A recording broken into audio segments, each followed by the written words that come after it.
Howdy.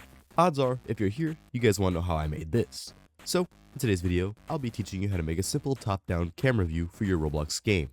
Also, I'm a little bit sick, so that's why I sound like my nose is plugged. Anyway, per usual, all the files will be in the description, so you guys can just go and steal those if you don't want to watch the video. And yeah, let's get right into it. So it's actually pretty straightforward.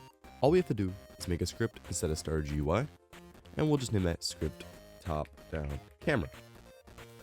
Now we just need to add a couple of variables. So first we're going to get the player, the local PLR for player equals game.localplayers.local player. We'll do local char equals player.char, our character. Then we'll do local HRP for humanoid root part equals char, wait for child, humanoid root part. And now we can get the camera.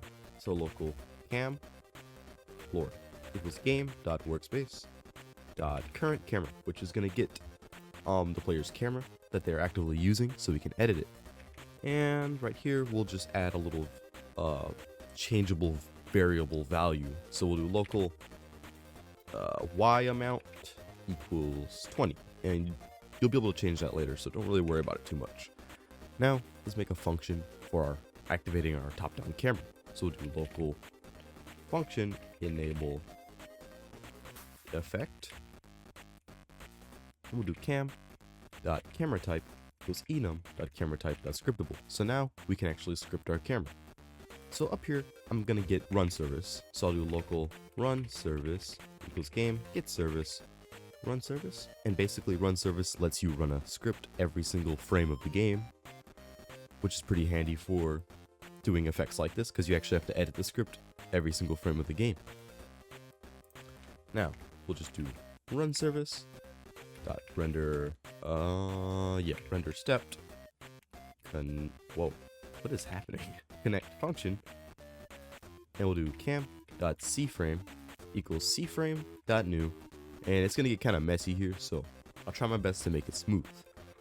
But we're gonna do HRP, so humanoid root part dot position plus HRP dot cframe dot up vector multiplied by y amount. Then we're going to multiply this by cframe dot angles math dot rad. So we'll do -90 in here. Then outside of here we'll do 0 comma math dot rad 90. And that's all we have to do.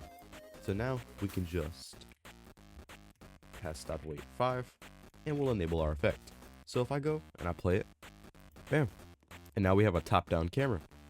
And that little value that I had you guys create earlier just lets you control how far away the camera is. So if I make it 100, then it'll be 100 studs away. It's very simple, and you guys can have this. No need for credit or anything. If you guys enjoyed today's video, I'm glad. Don't forget to brush your teeth. More stuff is to come. Have a wonderful day.